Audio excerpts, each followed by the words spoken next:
should have been there when Travis put the hand lotion in the shampoo bottle. I mean, that's pretty rationally bad, though. Pretty rational. You put some hand lotion on your hair. When you came down the steps and your hair looked like it was glued together, like you had just washed your... Looked like Cameron Diaz out of, what is that movie? Fucking ridiculous. I looked at you and I was like, oh shit, what did I do? Yeah, Travis looked at me and boom, he's out of there. Yeah, looked like Cameron Diaz from Something About Mary. Surprised he didn't go right through the screen door when he ran away. I was like, oh, I didn't realize that. And you were late to go to work, or you were trying to hurry up and get out the door, and yeah, that was a rational. I feel like most of the times I remember is pretty rational. Rationally mad was a big one for Ed Kelce. There was a reason for him to be upset. What was? I'm trying to think of an irrational one. I can't really. Nothing comes to mind off my head. What do you think, Pop? Do you remember any?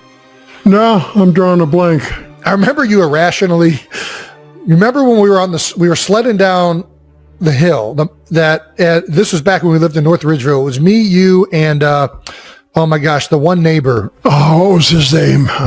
I think it's me and you, or us two and you were on one sled, and we were headed for a rock. And I still don't know how this all went down, but you ended up jumping in front of us on the sled, and the rock broke your ribs. So you're I broke a couple of ribs.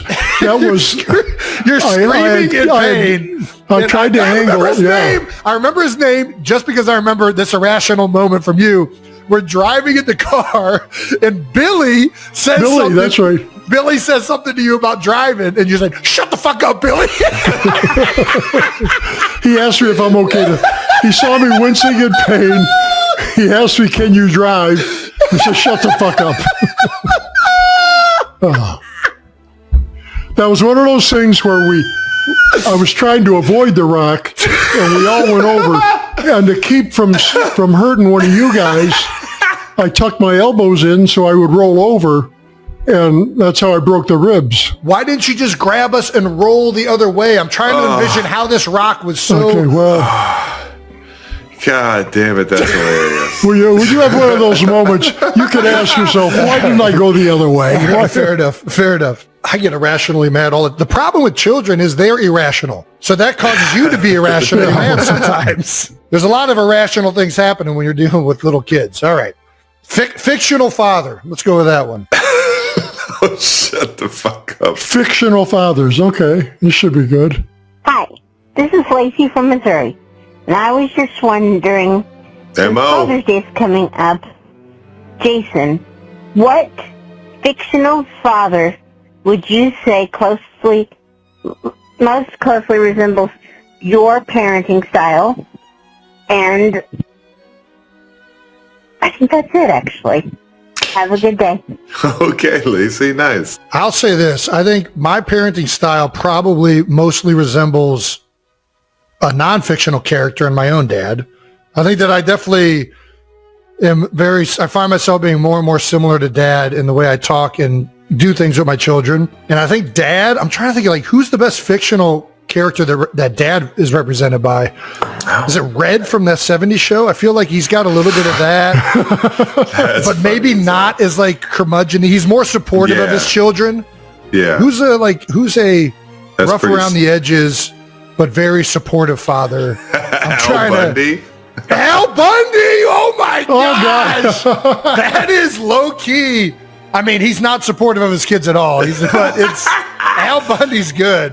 He's got you got to go with a hodgepodge. It's got the sense of humor of Al Bundy combined with the fatherly nurturing of a Huxtable. What's like Bill Cosby? Like we can't mention Bill Cosby, unfortunately, but the character was phenomenal on the show. Mr. Huxtable. Yeah. So I think that's pretty good. I would say it's kind of like that. What do you think that's accurate, Pop? I mean, that's damn good. That's pretty good. If you want to go, I'm drawing Ed. What's the guy's name from Married with Children? Ed what? Al Bundy. That was his real name. Oh, you're talking about Modern Family. No, I'm thinking what's his real name? Oh, okay. Ed O'Neill from Youngstown, Ohio, baby. Yeah, played for the Steelers. He played for the Steelers? Yeah, he did. I think it was only 1 or 2 years. shit. If I'm not mistaken, he was a linebacker. I'm not sure. Are you thinking of Jack Lambert? Look it up, dude. Try me. All right, listen. Brandon, look it up right now. Had a brief stint with the Pittsburgh Steelers. Holy shit. Well done, Dad. Ed O'Neill, baby. And he's from 4 Youngstown? touchdowns, 1 game. He's from Not one Youngstown? season. No, that was Al Bundy's big game. Yeah. Polk High. But he did a movie where he was went to his girlfriend's house to get her kid who had been disappointed by his real father, Yes. and he had to get him across town, or not across town, across the country, drive to meet his mother. I forget the name of that movie, but I just remember the kid was having such a fit. He tied the kid's feet and legs around a hockey stick and carried him out like a suitcase. That's an Ed Kelce move right there. That's a good one. Ed O'Neill, really in any dad, because he's the grandpa and the dad in Modern Family, and he's very much a similar temperament to him. I didn't know he's from Youngstown, but that makes a ton of sense. Northeast Ohio. Yeah, that's a lot of ties right there. Maybe that's why we got so much of that. One of my favorite things ever in the house, and all my friends still say this to this day, is there was never any come downstairs, talk to the guys, let them know you can't do that. It was just a scream from the second floor office. Yo! Hey! Shut the fuck up. Yeah. And immediately everyone froze. It was like, yeah, we can't do that anymore. All right. Yeah, we're done. Yeah, I do remember one time we were at the rink, and Travis and a bunch of kids were playing hockey outside the rink while you were skating. Yep. Yeah. And you know, they used to do that in the one corner Oh, yeah. of the rink. And some people, some grandparents were trying to get by to go up the stairs. And I was on the other side of the rink, and I yelled out, "Yo!" It's like 7 kids dropped the hockey sticks right away. Listen, it translates. It translates to me. We were at the Phillies game this week, and we took the girls, and some family friends brought their kids. And one of the other, I don't even realize this is like a thing that just our family does, but one of the other kids was standing, like, you know, in a suite, how like the front, she was like climbing on the front of it. And I was like, "Yo!" And immediately she gets startled and then starts crying. And I'm like, "Oh, fuck, I just fucked this up. Like, this kid isn't normally used to getting this kind of treatment." I'll tell you, one of the coolest things is, and this was maybe 2 or 3, one of the last few years that Jason played, were in the downstairs in the family room in that lounge. And, you know, they've come by 4 or 5 times trying to get people to leave. And I walk over by the door, and the security guys were very cool about it. They weren't rushing you. But people were getting antsy. So I just told the guy, I said, "Watch this." And I just yelled, "Yo!" All of a sudden, everybody starts walking out. Dude, it's a powerful, like Kylie's family has the whistle. Ed can do that loud, like, and I'm jealous of that. So am I. I don't know that there's the yo is undefeated. You just whip out a yo in the middle of a crowd. You could say yo right now in the middle of a sea of people and be like, "Oh shit, Ed Kelce's here." Let's get to one more. That was a dadism, if I'd ever heard one. Let's listen to one more of these things. NJ from LA here. I'd like to know, what is the best piece of advice your dad gave you about dating, sex, marriage, and parenting? And also, what is the worst piece of advice he's ever given you? Thank you and love the show. Okay, thank you. That's an awesome question. I never got any advice on sex from Dad. We never had the birds and the bees talk. No, we didn't. Yeah, No. He left that to the Cleveland Heights public school system. Yeah, the health class. I lived without it. You can too. Mr. Hoon and Robolowski, Coach Robo. Coach Robo taught us about sex. And Coach Jones. Mike Jones was And Coach Jones, that's right. What were the other ones? Dating. I remember I was trying to figure out how to get a girl to think I was funny or cool, and in like early middle school, like maybe like 6th, 7th grade, might even been younger than that. And Dad had this funny way of like, "Hey, just be her friend, just be cool with her, she doesn't like you. Pretty girls all hang around pretty girls. Yeah, that's right. Yes. I was like, all right, yeah, there you go. Just be friends with them. That's right. I do remember a brief discussion Jason and I had when he was at UC. Oh, wow. Okay. Yeah, What's this? he was telling me that, How good I was with the women? yeah, I see these girls, but I really don't want to. He said, I really don't know what to talk about. And I told you that, and it's true for every guy, any guy listening.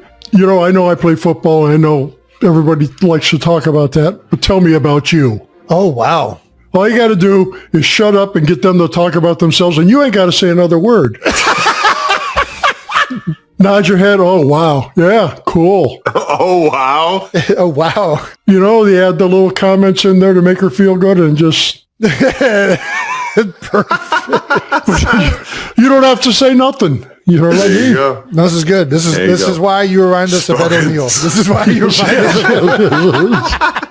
Also why I live alone. Hey, I actually don't think he's listening to me. He's just acting like he wants to. They figured you out. Well, I was on AOL Instant Messenger, and you definitely encouraged me to just talk to girls because you could tell that I was I did not know how to You were talk to awkward. girls. You were uncomfortable. Jesus Christ, I wasn't going to say that. I was uncomfortable. You were a little uncomfortable. Yeah. Who wasn't, man? It was AOL Messenger. Who was it? What about it was awkward? You just said you were real at ease talking to girls. Jason, I used to eavesdrop in on your conversations on the phone. You remember when you told me to... No, You got to take that out. We can't do this. And that's all the Ed advice we got for you. I'll tell you advice I gave you that you didn't pay attention to. What's that? Katie would say that she sees you and she says hi to you, but you say nothing back. Oh, really? And I tried to tell you, you see Katie, talk to her. Not that you have to go out and that you're going to start dating her. She's a little older than you, yada, yada. I did not know how to talk to girls. But every girl in school is watching you talk to this hot older chick. This hot older chick. There you go. All right. All right. And that does That's it it with for Ed Advice with Ed Kelce. Happy Father's Day, everybody. Dad, I'll see you for Father's Day, maybe. Love you, big guy. Thanks for coming on here and having some fun with us. Anytime. You know what? Love you, Pop. Love you. All right, thank you to our partner, DraftKings. Basketball fans, the WNBA season is heating up just in time for summer. From buzzer beaters to breakout stars, every game is bringing the energy. Whether you're backing your favorite team or following rising talent, you can play along with our partners at DraftKings Pick 6, a fresh way to experience daily fantasy sports. All new customers who pay just $5 will score $50 in bonus bucks to keep you in the game. Download the DraftKings Pick 6 app now and sign up with code New Heights. Getting started is simple. Just download the DraftKings Pick 6 app and sign up with code New Heights. Pick at least 2 players and choose if they'll have more or less of a stat, like will they score, 20 or more points? Or will they have 3 or more assists? It's kind of how it works. Lock them in, compete against others for a huge shot at huge cash prizes. Download the DraftKings Pick 6 app now and sign up with code New Heights. Only on DraftKings Pick 6. The crown is yours. Thank you to our sponsor, Allstate. Hey-o. Some people just know they can save hundreds on car insurance by checking with Allstate first. Like, to check if you've got a bug spray first before you go on a major hike. Yeah, like to check if you got a working fan first before the heat wave hits. Like, to check if you've got waterproof sunscreen first before spending the day at the water park. Yeah, checking first is smart, so check Allstate first for a quote that could save you hundreds, even thousands if you're lucky. Nice. You're in good hands with Allstate. Savings vary, subject to terms, conditions, and availability. Allstate Fire and Casualty Insurance Company and Affiliates, Northbrook, Illinois. Alrighty, folks, that's our dad. That's Ed Kelce. That's Dad. With some great fatherly advice. Love you, Dad. We got to incorporate Dad more in the show. He's a wealth of just like entertainment. Come on. This is my favorite human being, man. Beer Bowl submissions are also closing tonight. We will notify the teams that make it by this Friday, June 20th. Send to @NewHeights with 1S and use Beer Bowl. We've had a lot of good submissions this year, and we're narrowing it down. Right. We're going to shout out Drew Garrison from Cincinnati, I believe, hopefully that's the right one. Let's take a look at this link from one of the submissions.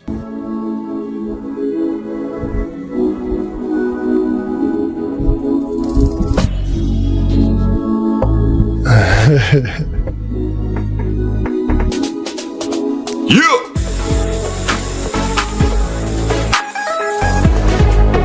Oh, wow. Okay. Play a little beer bowl. Oh, nice little team action.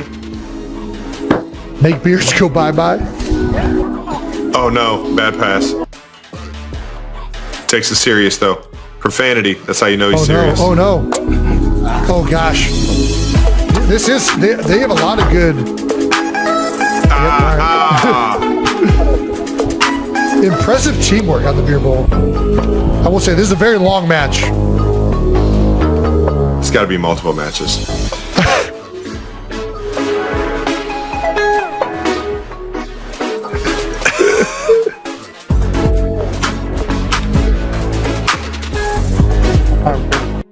I mean, extra points for all the garage beer merch. Drew Garrison out of Cincinnati. That was fun. That was good content. That's good. It's good content. Nice. They're also playing my favorite game, which is beer ball. Beer ball is my favorite beer drinking game. It requires teamwork, athleticism, and beer drinking ability all combined into one sport. He had the no look. He had the no look pass down. Shout out to Drew Garrison. Sibling swagger. I like this intro already. This intro is hilarious. They know.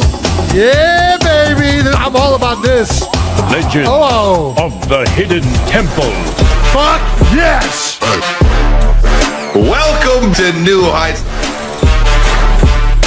Intro is epic. I'm getting so excited right now. Nostalgia right now is Unmatched prowess sought the legendary treasure hidden deep within. Not gold nor jewels, but their mother's famed Thanksgiving dinner rolls. Legends spoke of their walls. Oh my gosh. Coveted by all. This is so ridiculous. Is this AI? How did they get Possessed this? strength and agility. His movements like a jaguar prowling This under is the canopy. Jason, the elder. How fucking long is this? Do they at any point show themselves? Correct. That is correct.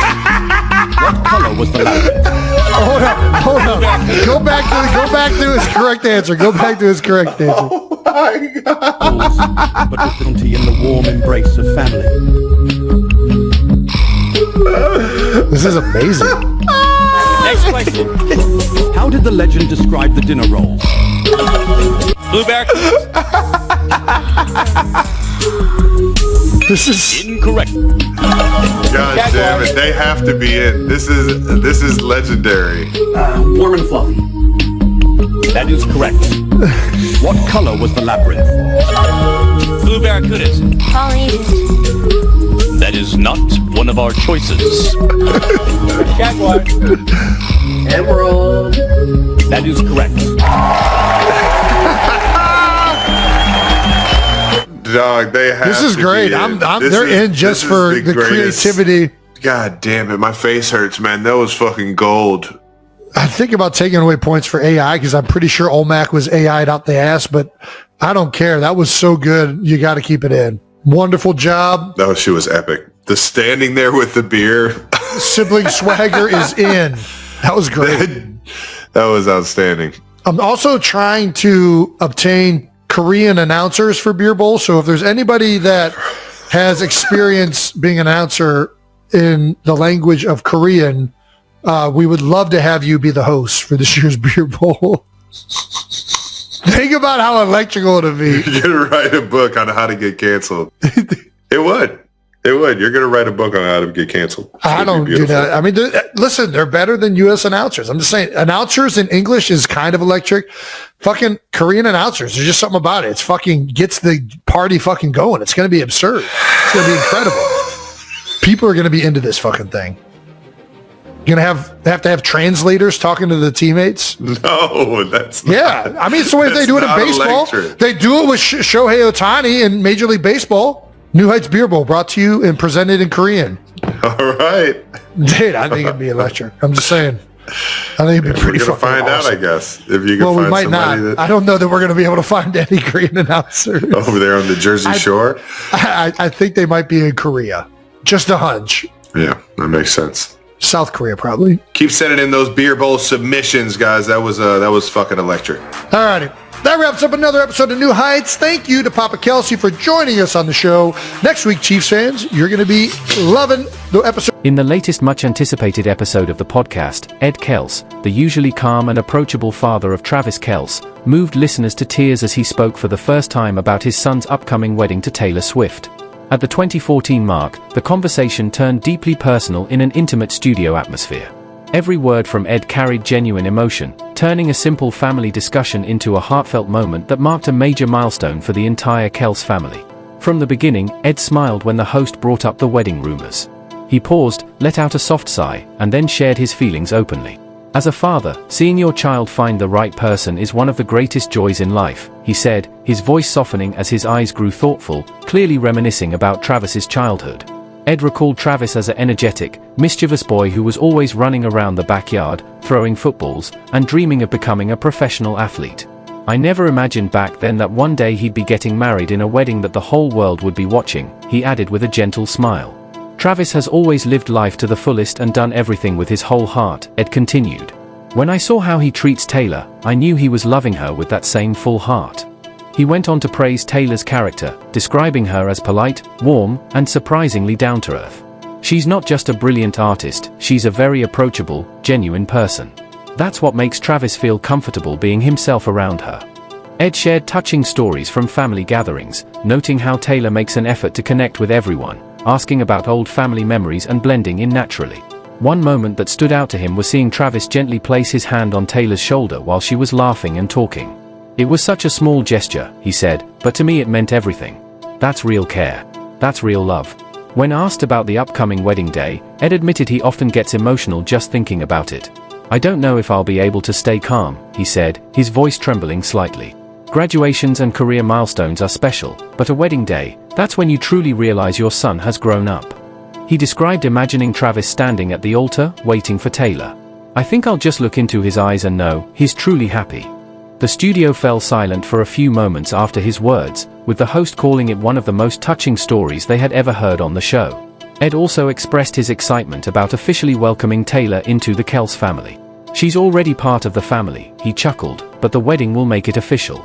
Throughout the conversation, Ed emphasized that above all, he just wants his son to be happy.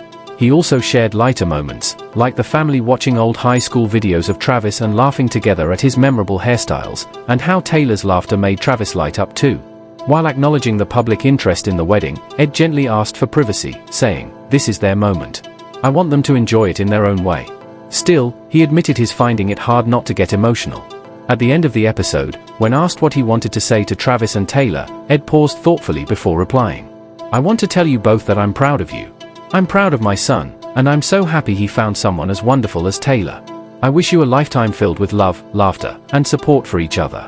His simple yet deeply sincere words left a strong impression on listeners, making Taylor and Travis feel more relatable than ever, not just as a global pop star and NFL star, but as a couple building a real life together.